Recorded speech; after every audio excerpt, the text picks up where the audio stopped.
Alright, y'all. So we're going to get into it. I got my regular sage out. I wanted to try a different look for y'all to see how this works. So it's Trauma Tarot Thursday. Trauma Tarot Thursday. Yeah, so I wanted to try a different look. I wanted to see how this video would turn out instead of having to do a live all the time. And not saying I don't want to do lives all the time, but you know, dealing with people's energy, yada, yada, yada. So what we're going to do is burn this sage right now. So if you're rocking with me, thank you for joining. Welcome to the CWC Education Station. Welcome to Trauma Tarot Thursday, where you get your trauma message. Absolutely. You get your trauma message straight from the Patakis. Straight from the Patakis of the Orisha Tarot. Straight from it. And look, right at the bottom. Right at the bottom. Boom. Right at the bottom. So we're going to go ahead, and the Ten of Discs is the Ten of Pentacles. That's already saying right there that stuff is already going where it needs to go. So let's clear the energy, my energy from this. Let's get these messages for the collective. Let's get these messages for the collective. Messages for the collective. Let's get these messages for the collective. Yeah. Florida water, y'all. You got to make sure. Listen. I want to make sure I get clear messages for your Trauma Tarot Thursday. For your Trauma Tarot Thursday. Clear messages. Alright. Let's see what we got. An Orisha Pataki. An Orisha Pataki. Move this over a little bit. Y'all, I got everything on the table. We're gonna get it together next time. We're going to get it together next time. What we got for messages for the collective. For the Trauma Tarot Thursday, how they moving through things. What messages do you have for them, for ancestors? Here we go. King of Wands. That's right there. What messages do we have for them ancestors? Oop. They speaking a lot. They got a lot to say. Apparently several of y'all got some things going on. Let's talk about it. Can I get one or two at the same time? They said you take three. There's a Tower. There's Temperance. There's the Seven of Discs. And the King of Cups. Oh boy. Some people realizing their energy was being put somewhere else. And they had no business over there. They calling it back. They talking to their people. Is there any more messages? Before I tell them the meanings of these cards, the Ace of Swords. Any more messages? Any final messages for Trauma Tarot Thursday? As I start telling them this story of what's going on according to the Orisha Pataki. Is there any more messages on Trauma Tarot Thursday? Oh, they said we got a lot to say. They said there's a few people doing a lot of different things. Oh boy. Okay. There's some victory showing up. There's some new relationships getting started. And there's some people denying some truths out here. Alright, y'all. So, y'all see these messages. We're going to go through them. We're going to go through them. I'm going to tell you what they said. I'm going to tell you what they said. I'm going to tell you what they said right now. So the King of Wands.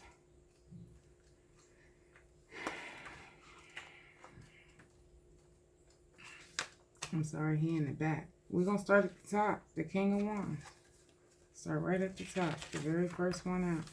Says the person in this card is one of action.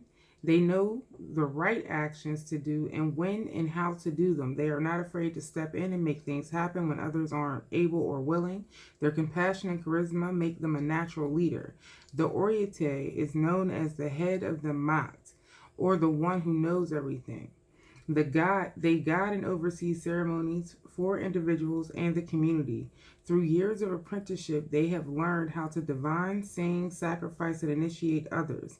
During the consecrating of new priests and divination they perform will guide that person for the rest of their life.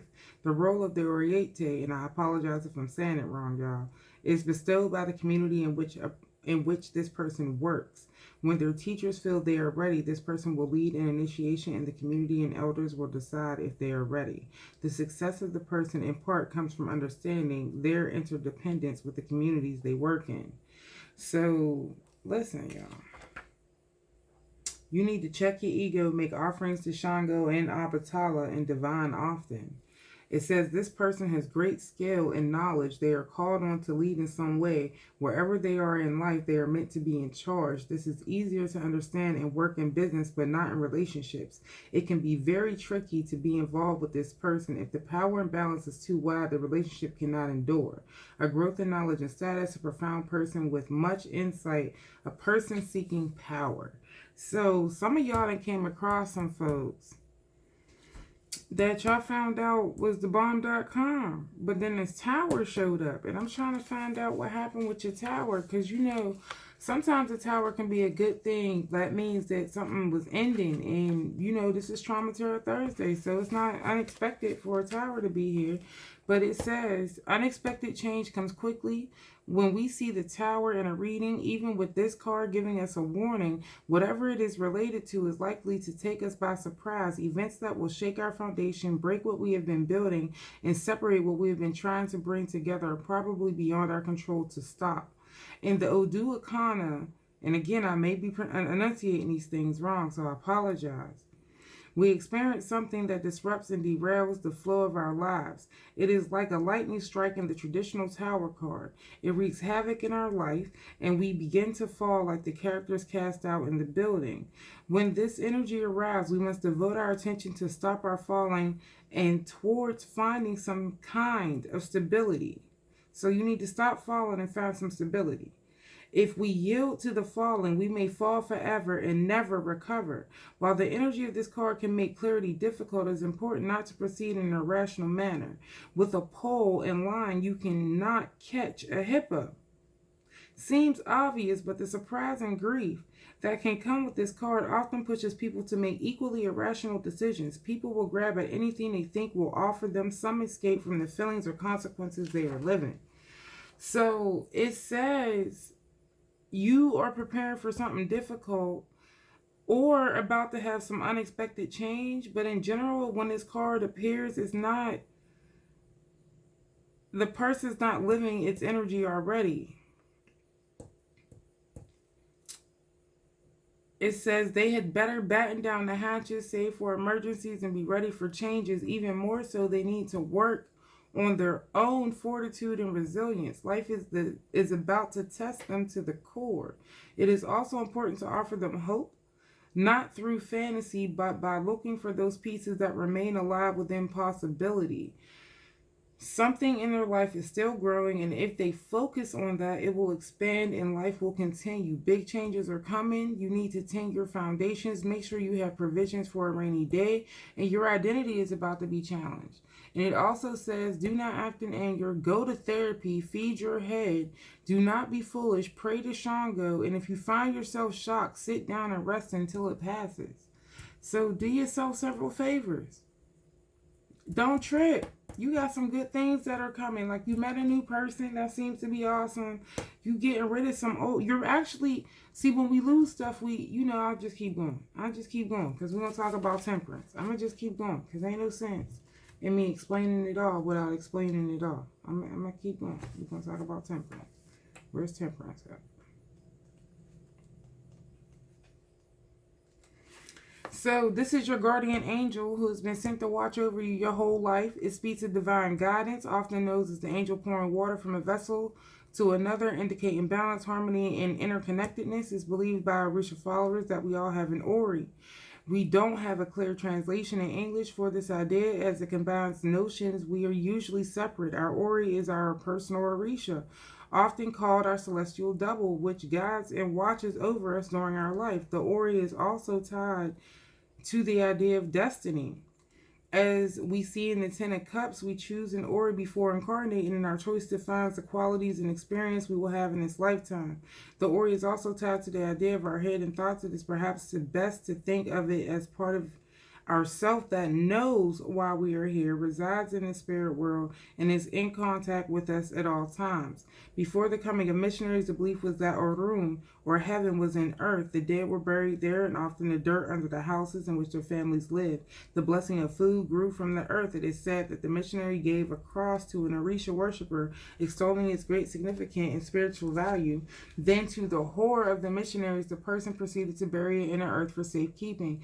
The missionaries responded by beating the person, telling them that heaven was in the sky. How we conduct ourselves is so important when this card shows up. For many people, the idea of being obedient to the Orisha, especially our Ori, is a hard pill to swallow. The level of trust they require to give up what they feel is their free will can be more than they can give. Yet the duality of our Ori and us as separate beings is an illusion. We are one being with varying kinds of knowledge. So yeah, you gonna make it through this quite all right. You acting like this tower is gonna be the worst thing in the world, and it really ain't. It's gonna precipitate the change in which you're supposed to be on your life path with. So it says, when we see this card in a reading, we need to talk about the level of connection a person has with the people that call their higher selves. Are they active and engaged in conversation with this part of themselves, or are they resisting this guidance? This card speaks to deep connections and the possibilities of growth, especially spiritual. It is a card where the cultivation of coolness and good character are essential for finding a blessing in their life. This card speaks of times, then intuition shows us the way forward to blessings we could not have imagined, yet often people do not listen. Having taught instead to listen, rationalize the size of themselves. Yet often people do not listen, having been taught instead to listen to rational side of themselves only. The level of this kind of internal conflict will determine everything in this person's life. Growth, happiness, prosperity coming from one's spiritual alignment. So do not rely on your luck. Ignore those who would try to convince you of things. Take a bath with ghost milk, eggshell, coconut milk, and cocoa butter, and act with dignity. So it's saying don't be out here acting a fool because some shit started changing in your life. It was supposed to. Now this 7 of this is all... Listen, I'm going to just tell you. I'm going to just tell you what the book say. Because that's what I'm here for. I'm here for that part. I'm here for the Patakis. That's what I'm here for. In this card, things fail. Not because we did not try, but for reasons that will likely never be clear. What we have set out to do does not end up having the outcome we wanted. Worse still, our internal conflict with what does not happen can also be a source of suffering. And that's on top of not getting what we wanted. So why are you out here abusing yourself? Oh my gosh, I just did a podcast on it. Okay, so it is our neighbor who benefits from our pumpkin patch. It's a proverb that speaks perfectly to the 7 of discs. We have planted our garden and tended it well, yet the sprawling nature of what we are growing grows through the fence, and most of the fruit of our labor is beyond our reach. So when we see this card, we need to immediately switch our attitude from the appearance of loss to the question of what's next. Do we have a relationship with this person where we could ask to harvest what's on their side? Do we cut the vines and kill the growth on their side? Maybe we sneak in at night and collect what we feel is ours under the cover of night. How we handle the situation could determine how the future of the relationship with our neighbor goes. So this is relating to anybody that you might happen to be dealing with, neighbor or not. So something's failed or has been lost here. There's no getting it back, and how this person deals with it is crucial to their future happiness. Often we find people who still pine over an old love or have been holding a grudge for decades. When this card shows up, give up looking for the answer to the question why, and instead focus on what's next. To ensure no more time is wasted. Oh my goodness, don't waste your time. Switch your investments. So failure and old losses ruining the present and future, fighting the wrong fight, problems with neighbors and colleagues. So this is the solution. Plant a new crop. Start fresh. Talk to Yamaya about letting go of the past. That's it. All right, I told you I was here for the Patakis. I wasn't even here for the full-blown messages, y'all. This is something else. The spirit said, you're going to give it to him the way you've been giving it to him. And I said, you're right. Here it go. So this is the King of Cups. We up at the King of Cups. I got a lot of cards here. So I'm going to just go ahead and tell y'all what all of these are. So The King of Cups, this card, sometimes said to hold the Holy Grail in one hand. It is the card of deep spiritual connection to the other side. Through the energy of this connection, we are able to be held and reborn. With this card, miracles are possible. Singing is a central practice in the Orisha traditions. Most songs have a call and refrain style, and with a poem, I hope I'm saying this correctly, lead singer performing one part and the rest of the people singing the response. It is the job of the Apun to use their ashe and knowledge to call the Orisha to be present at ceremonies. They know the art of enticing the spirits into possessing their devotees so that they can bring messages and healing. Many of the miracles spoken of come from the Orisha in the possession state. The singer must know how to coax the Orisha into coming down, when to push, praise, or argue. So I want you to it says this card walks the balance between control and letting go. The singer must let it out and go with the flow, but still hold to the traditional structure. There is room for artistry, but only to a point. The energy with this card can be overwhelming, and it takes a lot of self-awareness to not get lost as the Orisha draw close to the ceremony. Reaching for everything you want, expect a miracle and work with what you get. Beware getting lost in distraction or intoxicated by circumstance. Do not forget you lead by example. Teamwork is the only way forward, even if you are the star. And it says, if you don't ask, nothing will happen. Pray loudly, the spirits are hearing. Be joyful in your work and devotion. The figure is the art that inspired the figure in this art was inspired by the famous Olympia Alfaro. So I'm trying to tell you, you need to, the fact that it came down underneath the tower is right there. It's telling you that, yeah, you about to go through some stuff, but don't break your character. Don't act like you don't know where you come from. Don't act like you don't know how to keep moving. Don't act like moving ain't a possibility. It's time to go. You got shit to do. You still got messages. So the Ace of Swords is the power of pure idea. It is the beginning of something new. If the person is wise, it will come to great fruition. If the person is deceitful with themselves and others, it will likely not go well. The sword has two sides, and usually people find themselves living a bit of wisdom and deceit in life. The knife plays many roles in the Orisha traditions owned by Ogun. It is a tool used for sacrifice. It can be used for healing and surgery or to harm someone, such as stabbing in the back. Ultimately, its use tells us more about the person holding it than the knife itself. The mind shares the nature with the knife, as it can be used to invent great things or to plot terrible crimes. Unlike the knife, however, it cannot claim that others willed it to bad ends. So something new is about to be set in motion, and it's coming with feelings of enthusiasm and desire. Perhaps it's a good idea or not. The character of a person is getting... So the character of this person determines its nature. So however, as a reader, like I said, I must look for rationalization and justifications in that person that might be selling themselves or trying to sell to me. So it's a good salesperson, a new plan or opportunity with lots of potential, cunning and insightful people. Do you have a 5-year or 10-year plan? If not, get on it. The solutions of this card says, do not blame others for your mistakes. Do not overreach. Protect yourself in business, and do not be two-sided. So it's saying, yo, if you out here expecting people to treat you right, you want to be your higher self, then you need to act like it all the time. Don't be out here being deceitful. Act like it all the time. You know what I told you? I ain't going to go into it. I ain't going to, nope. I'm going to read. I'm going to read what it says. The Two Swords. Right here, we have the Two of Swords. It's a card associated with balance, justice, and peace. In some decks, it shows a blindfolded figure holding two swords, connecting its meaning to the idea of Lady Justice. It can also be a card of making peace with things that are not ideal, but not subject to change at this time. Let that shit ride. Oh, okay. In the Orisha cosmology are two ideas that show up to modify a reading, Irie, or blessings in Osagabo, or negativity.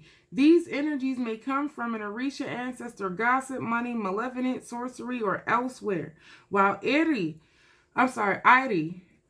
May, and I call it Irie. It's actually Irie. I have to always roll my R's because I learned Spanish a little bit ago, and I'm losing my language, and it's still fun to go. I don't know. Don't judge me. While Irie may come and from many sources, it is understood to be a singular thing. Osagabo, on the other hand, may come from many sources such as sickness, death, loss, and so on. The elders speak of war between the one Irie and the many Osagabos. Everyone wants to live the blessings and are grateful to see them arrive, but unfortunately, they are harder to hold on to. Both our own incorrect actions and many negative forces can cause a blessing to be lost. To work against this, it is important to exercise forethought and tend to our inner foundations and make offerings to keep the negative forces at bay. So, yeah, you must expect obstacles in life and work to prepare for them. This includes knowing we cannot see everything coming, so some stuff might come. And a worst mistake is to ascribe positive or negative agency to the world when this card shows up. So the world itself is amoral and without agenda. It is up to us to make life what we want and need it to be. If times are good, plan ahead for the obstacle. If life is hard, things will turn around if you face it head on. Everything is in motion. When times are great, it is easiest to complacent and lose it all. So it says, cast divinations and make offerings to keep on track. Do not neglect your spirits or ancestors. Do not complain and save for a rainy day. Get ready, y'all. Get ready. So if you out here acting like you ain't doing what you need to do, it seems like a lot of you are already on your path for it. Let's get with the Two of Wands. We're going to get with this Two of Wands right quick. Because I'm trying to keep my peace with it. Because, you know, it ain't none of my business. I'm just telling y'all what the Patakis say. So, the Two of Wands is a card of friction. Often when it shows up in a reading, two people are struggling to maintain their independence with others and they are choosing to be involved with. How this tension is handled will determine whether this is a good or bad thing. In the Odu Asa is the proverb, two rams cannot drink from the same bowl. As this card shows, the butting of heads is inevitable. This proverb speaks to the problem of stubbornness that persists to the push of our agenda brings into our life. Certainly someone will feel they lost in the end. Perhaps everything will be lost.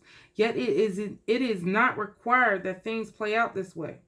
The water over which the rams fight could bring coolness to the situation, which could lead to better outcomes for everyone. There is a way for heads to butt in a productive manner. The hammer strikes the steel and the anvil working with it. The shape useful tools or outcomes. The heat is centered on the task, shaping the metal. The action is not focused on the individuals involved. Unlike the heat in the heart of the rams, the fire becomes productive and not destructive. So they're saying, you know what they're saying. That's it. When this card is in a reading, everyone involved is making it worse with their stubbornness. Decide whether or not the solution is workable will depend on the motivations of each side. With a clean heart, the situation could be tremendously productive. But if people are willing to change, it is better if people are unwilling to change, it is better to walk away. Everybody thinks their ideas are right. People are not in control of themselves. Wanting the same thing is no guarantee of success. Planning and patience are the only way forward. So it says, count to 10 before reacting, drink a glass of water when you're feeling hot, and take a break and reconsider the whole thing. So it seems like you're trying to be forced down a road you ain't got no business going down, so don't go down it. That's all. I'm gonna tell you what the page of this say, because I'm minding my business. I'm just telling y'all.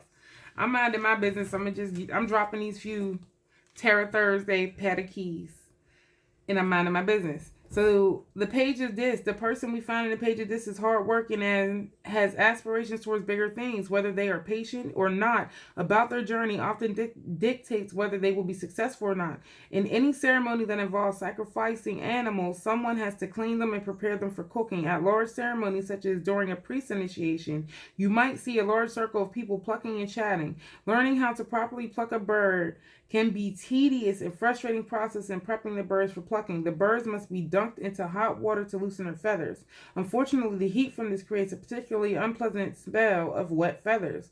No one looks forward to this job, yet it is essential to the practice of their religion. The menial task is tied to maintaining a respectful relationship between the animal whose lives sustain this body and soul. So Y'all, this person has large aspirations, but at the point in their life where there is so much work to be done, it's not inspiring. As a reader, it's important to be clear the road to their goal is reachable, but it's slow going. So you getting where you want to go, but your car is just moving a little slower than you want. It's cool. Whatever the topic of the reading, the person must prove themselves before they will be able to enjoy Whatever the topic of the reading, the person must prove themselves before they will be able to enjoy more of what they are looking for. Hard work will pay off. You are becoming a part of something. Do not put the cart before the horse. Do not be afraid of the dirty work. Tend to what feeds you. Ask what needs to be done and be respectful. All right, that's what that says. So we got the 4 of Wands. The 4 of Wands. Let's keep it pushing because I don't want to lose too much time. And my stuff cut off, and I'll be mad. Alright, so the 4 of Wands is a card of something ending and a new order being established. It is the completion of a cycle and provides the opportunity of evolution before the next cycle starts again. In the diaspora, the Orisha traditions adapted to the environment and situations that slavery enforced on practitioners in West Africa. It is common for priests to only receive their Orisha and a few others, while in Cuba it's become the practice to give everyone the 4 pillars: Abatala, Shango, Oshun, and Yamaya. This was done in part out of a need to preserve these spirits among more people so they could be sure to be passed on. So listen, you got all of the homies. This card brings closure and a possibility for new beginnings. Right now is the time for setting up the structures that will support the next era of your life. Yet so often in this card comes up in a reading, the person is only focused on the end and the best dreaming of the future. And at best dreaming of the future. Sorry, y'all. Something is coming to conclusion. You are reaching the end of a plan. What's next? How many allies do you have helping and supporting you? Ask Abatala for a cool head, Shango for the drive to get things done, Oshun for the charm to win people over, and Yamaya for the inner stability to keep showing up. Make a new plan, take a white bath to refresh yourself, and clean your spirits and shrines. That's what that said. So here's the 8 of Wands, since we already here in the Wands, because this is all about your thought process. Let's talk about it. Energy is abundant. And we are talking about the 8 of Wands. It's electric charged and requires harness to be put to use. In the Orisha traditions, it is believed that Ashe permeates everything, as it is the primal energy and has been around since the moment of creation. When Ashe combines with something, it becomes modified to help bring out the thing's qualities. Stars burn in a sense because of how they manifest Ashe. Ashe can also be the thought as having a grace for something. For example, people would say that I have an Ashe for divining. It is in my nature to read cards, and when I let it flow, Ashe plays a role in manifesting that skill. When we put our effort into something, we are adding our Ashe to it. Community ceremonies are powerful because everyone present puts their Ashe into what is going on. All the energy they access combined their skills bring a better outcome. In a sense, Ashe itself is neutral until accessed. It is immoral and can be applied for good or bad. We can curse ourselves by speaking negatively about our value and in this way direct the destructive Ashe at ourselves. Y'all better watch what y'all talking to yourselves about. I didn't already said it.